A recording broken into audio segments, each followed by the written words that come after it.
those of you who don't know me yet, I am a keto nutritionist and I specialize in female hormones and everything hormones, from thyroid to adrenals to sex hormones.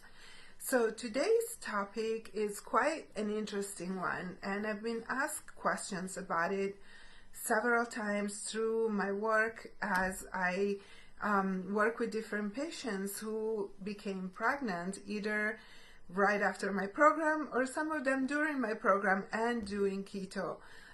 Good morning, Sean. I think you're a first-time watcher. Please introduce yourself. Tell me where you're watching from. It's great to have new people here, and I would love to hear your feedback and hear what you think about the information, if you have different opinions, and also asking questions. That is why I'm here. This is supposedly a Q&A, so we try to encourage questions as much as possible.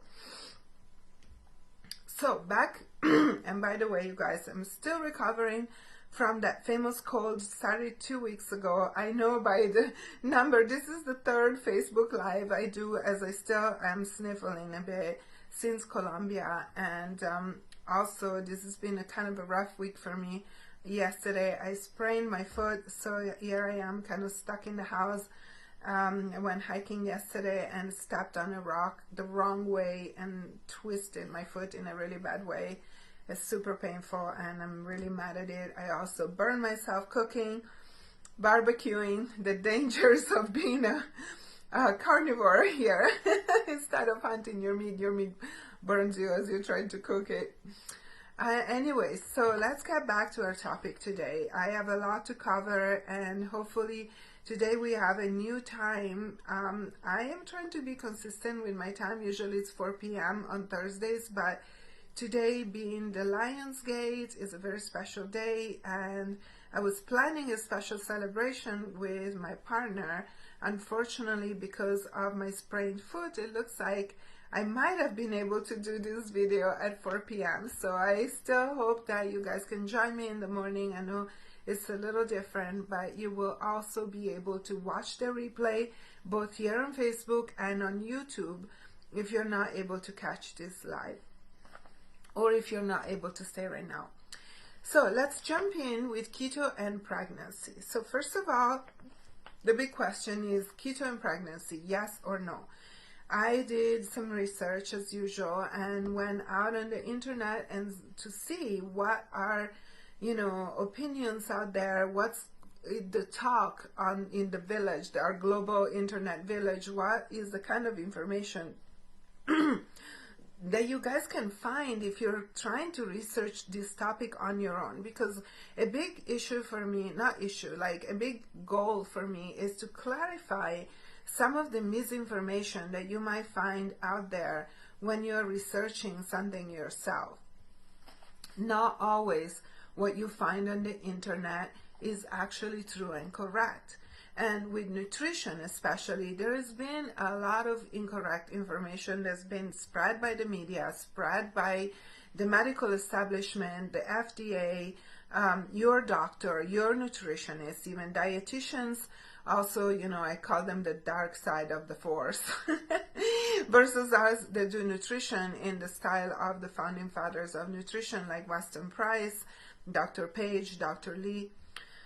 So I want to clarify for you what is not correct, what could be misleading information that is going to lead you down a rabbit hole or not serve you in your best interest. So stay tuned if you want to know and clarify about this topic of keto and pregnancy. We're going to cover nutrients, and we're going to cover morning sickness, and we're going to cover the best way to do keto for pregnancy and my tips. So first thing is yes or no. The research that there is out there is a lot of obscure and inconclusive research. You who follow me might know that I'm not a big fan of medical research. I think it's highly biased depending on who is sponsoring the research, what goals are trying to achieve, what hidden agendas. So not always we can take the medical research as a conclusive evidence of effect. So the research that is like one of the most prominent research about ketogenic diets and pregnancy was done on mice, not even rats, mice. And the poor mice were fed a lab diet, and that means also a lab ketogenic diet. I gotta refer you to Dr. Berg's video. For kudos to Dr. Berg. I'm not always aligned with his views, but this time I'm really going to give him kudos for finding the actual ingredients of the diet that was fed to the mice, because that was my first thought as I was reading the research, as I am familiar with the kind of ingredients used in research for lab animals. So in his list of ingredients, which he shows in a YouTube video, Keto and Pregnancy, it discloses the full ingredients, which are Crisco as one of the top ones. Believe it or not, Crisco is not even a food, in my opinion. So it's an hydrogenated artificial fat, basically. Canola oil, another one. And then a pretty long list of synthetic vitamins. Now, those are not foods, in my opinion. That's not the way I do keto. If any of you that follow me, either here on Facebook or on YouTube, on my blog, you know that I'm a big proponent of a nutrient-dense ketogenic diet. So we'll talk about nutrients in a second, and the importance of nutrients for your pregnancy, which of course is like the number one goal of what you're getting into your body as you're pregnant. You're forming a baby. So rats that have been fed this wonderful keto diet of canola oil and artificial vitamins didn't do so well. But here is also, there is a debatable opinion, because I found a quote from Dr. Thomas Ruiz, from the lead of obstetrics at Memorial Care Orange Coast Medical Center in Fountain Valley, California. And his quote is, let me see. Oh my goodness. The keto diet is simply not safe for pregnant women. Teaching the body to use ketones instead of glucose doesn't work for growing babies. Glucose from carbohydrates is the primary energy source from the baby's growth and development.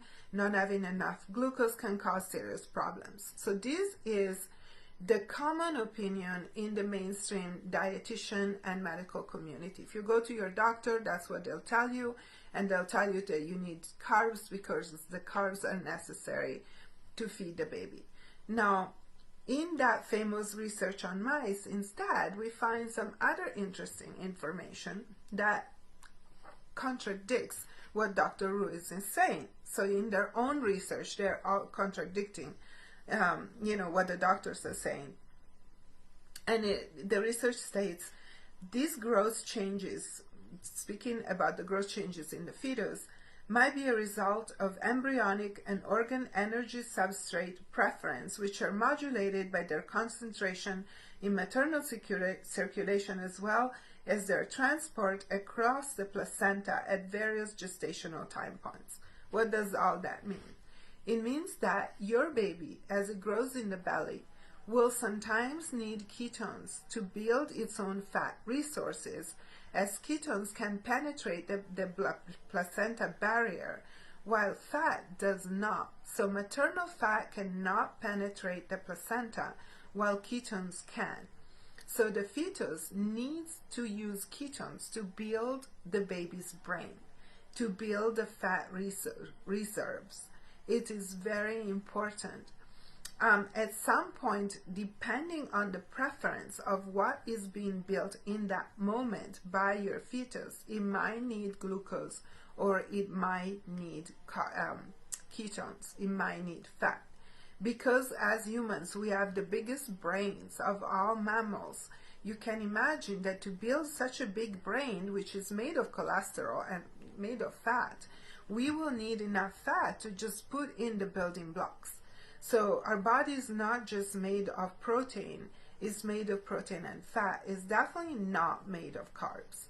No part of our body is made of carbohydrates. Carbohydrates are not necessary to build the body. Protein is, and fat is. Now, you could think that because the mother can endogenously inside her body produce all the carbs that she needs for the baby to utilize, that we would not actually need any carbs in pregnancy. I tend, in this case, to take the middle road, the safe road, let's say. And I will speak about how to do keto in my preference during pregnancy towards the end of the video. But the conclusion that I draw from this kind of information is that it's perfectly adequate, even preferable at certain points in your pregnancy, to be in ketosis, so that the mother can produce enough ketones to transfer to the fetus, so the fetus will have an optimal source of ketones to build that beautiful big brain.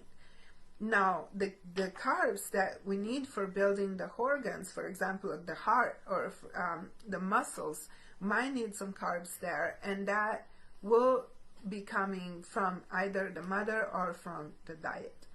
And we will speak about it. So I am not opposed to a certain level of carbohydrates, but I think that in pregnancy, because of all the complications, the gestational diabetes and everything, it is actually perfectly appropriate to be keto if you do it the right way.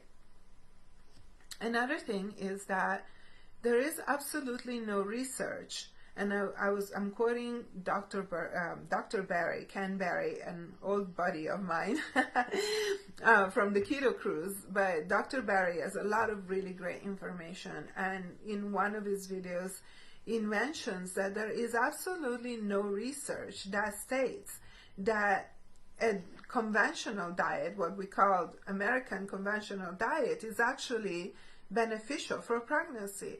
And if you think about it, why would a doctor say that the SAD diet is okay while the keto diet is not okay? Think about what is a SAD diet, the kind of nutrient poor, high carb, high sugar, high processed food SAD diet would be okay for you as a pregnant woman versus a nutrient dense keto diet. That doesn't make absolutely any sense to me. So we think again about the agendas of the doctors, the indoctrination, the brainwashing, the pharmaceutical companies pushing their goods. Why are they telling us what they're telling us? Why are the dietitians pushing what they're pushing? That's a question for you that you can answer on your own. I have my own answer.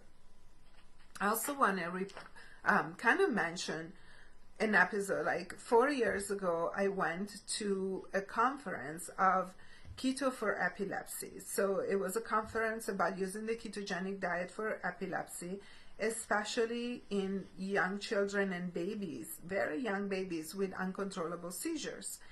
There were a number of vendors there that sold a number of products. There were mostly dietitians there. No nutritionist, for it was maybe 5 years ago, was doing keto yet.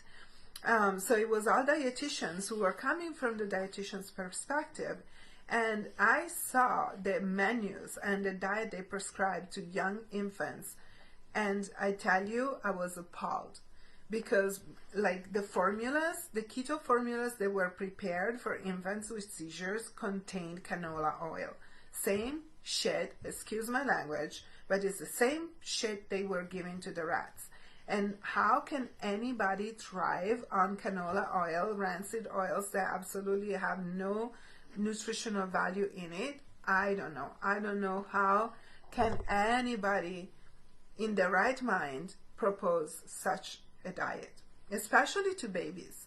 So what do we feed pregnant women and babies? And babies, by the way, another very strong point to remember is that babies are born in ketosis. And breast milk is actually very high in fat and low in sugar. So that babies in the first few months as they nurse, which it's what they're supposed to do, they are in ketosis. So imagine having a child in the womb who's already pretty much keto adapted. And why do you think that babies lose a lot of weight when they're born and they transition to breastfeeding? A lot of times it's because they have to switch to ketosis.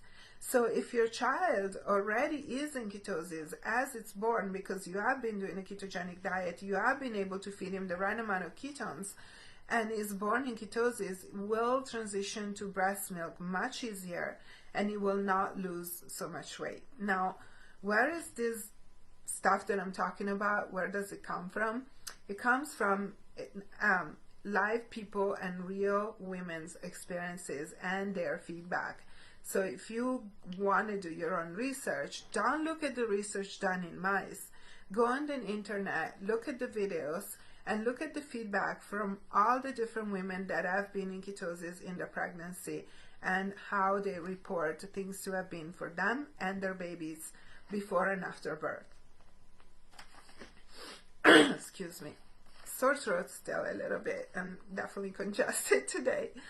And by the way, I know there are some of you watching, so please chime in, let me know you're watching, say hello, tell me where you're watching from. Don't just disappear the moment I say that. It's okay. I know there are some of you watching, so please feel free and join this conversation. Is this matter to you? Is this interesting for you? Do you have questions about it? Do you know anybody who is pregnant and could benefit from this information? I actually encourage you to tag those people here on Facebook or even on YouTube. Please share this video with them, because this might be very important information for them to have a better pregnancy. When do I think that a ketogenic diet is absolutely necessary for pregnancy? For people that have had diabetes before or severe gestational diabetes in previous pregnancies, for women who are very insulin resistant and have glucose handling issues, for people who are controlling seizures with the ketogenic diet. If you are on a keto diet for health reasons and you become pregnant, I recommend that you do not stop your keto diet. You just refine and modify your keto diet to accommodate your pregnancy and to best support the growth of your baby. So let's get to the next part, which is nutrients, the question of nutrients. What is our goal as we are pregnant? Is to build a healthy baby. So the building blocks of a healthy baby is nutrients. And if we think about ancestral diets, which is something that I talk about very often and I am very passionate about, it's our evolutionary diets. How do we evolve these nice big brains, big frontal lobes as humans through hunter-gatherer times? By eating nutrient-dense foods. In this case,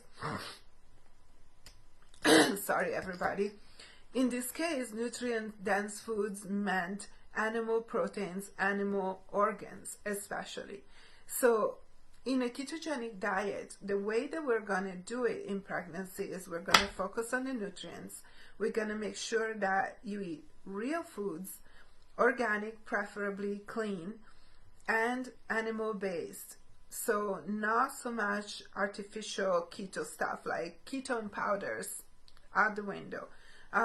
Protein powders, I would do without those. Protein bars, all these keto manufactured foods, I don't think they belong into a keto diet for pregnancy.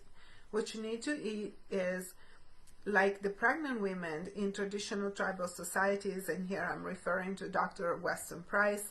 I'm a big fan of his work. I recommend anybody to look up Dr. Price. He has done extensive studies of how diet has influenced the development of our skull, our teeth, and IQ, cognitive abilities. So if you really care about creating not only a beautiful and healthy baby, but a smart baby, look at Dr. Weston Price. And the main thing that women were fed in pregnancy was organ meats and seafood. You know, things like oysters, shellfish, small fatty fish. Unfortunately, my caveat, if you're pregnant with the seafood, I would say that at this point in the world, it's basically not safe to eat most seafood unless it comes from very special waters like Iceland or Antarctica, you know, where it's really pretty clean still, but the rest of fishing areas have been highly polluted, highly contaminated. Don't ever eat anything that comes from Gulf of Mexico. It's extremely polluted, even from Japan or Atlantic, around the north of Europe. Those are not clean waters anymore. So source your seafood carefully. If you're pregnant, it would be very appropriate if it wasn't contaminated with heavy metals, chemicals, and radiation. So what I recommend eating is a lot of good organ meats like liver, kidney, heart meat. I was missing that for a second. And I would suggest eating liver at least 3-4 days a week. And if you can't stomach liver, then you could possibly eat liver pills. But bone marrow is another thing that is really important, and it will provide some of those minerals and beautiful nutrients that your baby needs in pregnancy. Hi Cindy, thank you for watching. Thank you for joining me here today at 11 in the morning. All right, so nutrient deficiencies, and imagine, speaking of nutrients as the most important thing of a diet in pregnancy, how is the SAD diet supposed to provide those nutrients? Through fruits and vegetables? We know through the whole carnivore talk how much the anti-nutrients are present in vegetables as much as the nutrients. So why would that not be true in pregnancy? It's going to be the same exact thing. So I actually recommend to avoid plant foods if you are intolerant, you have food sensitivities, and your gut is not able to tolerate those plant foods. Then you know that even if you eat tons of greens, tons of veggies, your gut is not going to be able to absorb them. So if your gut flora, your microbiome is less than pristine, then you better be getting your nutrients from animal foods, animal proteins. Oh, also eggs. Really good pastured eggs are very, very nutrient dense. And the case for dairy here, as we are talking about nutrients, and I'm going to talk a little bit more about what to eat and how to do keto for your pregnancy, but dairy is actually, could be okay for a pregnant woman if you do not have, again, a specific sensitivity for dairy, and the dairy you eat needs to be clean. So you don't want to have conventional dairy like homogenized pasteurized milk. That would not be a nutrient food for you, because the fats are rancid and the proteins are altered. The enzymes are dead, so you're basically eating a dead food, like a corpse, but it's worse than that. And an interesting thing that I came across in the research is that about 90% of women that were experiencing morning sickness and acid reflux in the first trimester and ate dairy completely lost their symptoms when they eliminated the dairy. So the morning sickness was gone, the reflux was gone. So this is something that also, okay, so let's go into the third part of the video here and saying how to do keto for your pregnancy. How are we going to do it? So I already talked about real whole foods, no processed foods, no keto bars, no keto shakes, no ketone powders. Just get really good fats through animal products. So I would eat butter for sure, good non-pasteurized raw butter, preferably from organic pastured dairy. You could tolerate the milk as well. If you can, it's okay, then have it. Is a high nutrient dense food. Can't speak English. So butter, ghee, cod liver oil, cod livers, that's one of my favorite superfoods. I would strongly recommend that for pregnancy. And eating, marrow bones, broth. So what do you do if you have morning sickness in the first trimester and you really cannot stomach all this meat and all these fats? I think that at some level, do what you need to do, but supplementing with hydrochloric acid, HCl supplements, And enzymes, all the enzymes that you need for digestion, especially protease, in that moment will be highly beneficial. It's going to help the morning sickness. Also, apple cider vinegar or lemon in the morning will help. You need to acidify when you're lacking hydrochloric acid in the first semester. That's where the morning sickness comes from. And again, try eliminating dairy. That might work. So,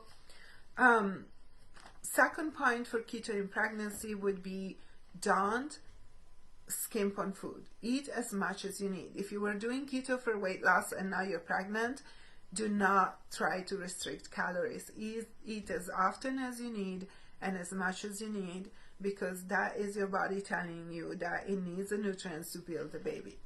That means also no intermittent fasting, no long-term fasting.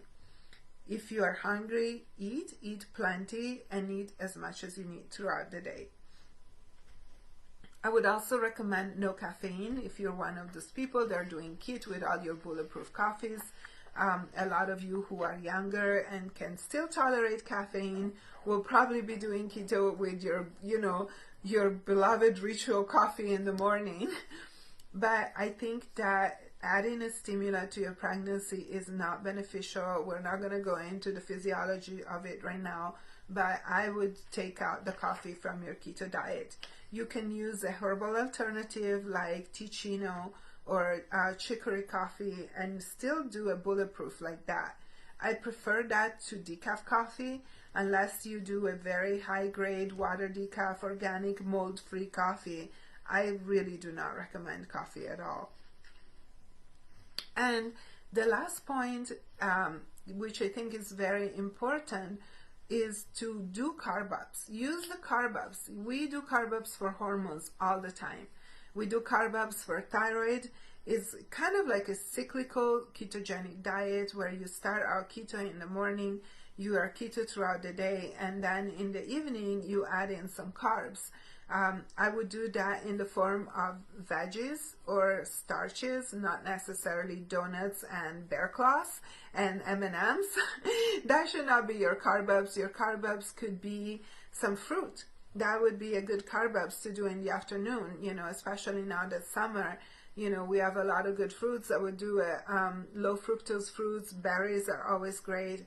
I love papayas, even though they're not exactly local here. They come from Mexico, but so do avocados. Oh, and by the way, avocados, great fruit for pregnancy. And yes, avocado is a fruit.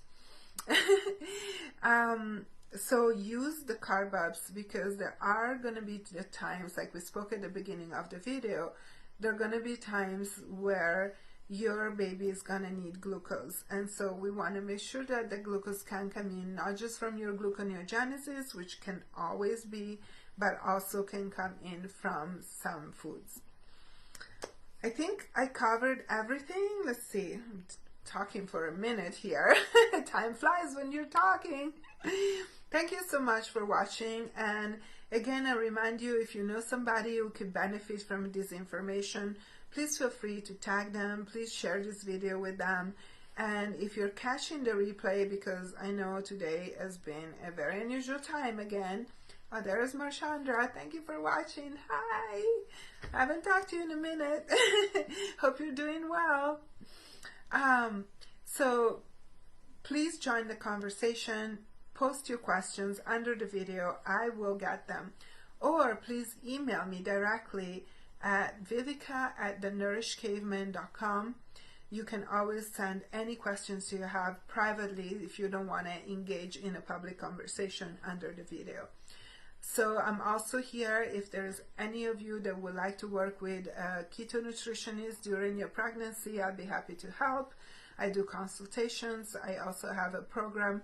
I probably will not suggest my program if you are pregnant, but I will be happy to create an eating plan or a supplementation plan, very important as well for you for your pregnancy. So any questions, anything you need, you know where to find me. I'm at thenourishedcaveman.com, on Instagram, The Nourished Caveman, on YouTube, where you find all these videos and much more information, and then here on Facebook, of course. Well, thank you so much for joining me on this Thursday morning. And next week we're going to be back to the regular time of 4 p.m. I hope. It's hard to keep a consistent time when life happens, and but thank you so much for following me, and keep following my information, and I will see you next week again. And I forgot again what the topic is, but we will be announcing it. And if you subscribe to my newsletter, by the way, you will get reminders, and you will get the topics announced at the beginning of the week, so that you have time to prepare your questions and send them to me, which is always awesome. Have a great Thursday, and see you next week.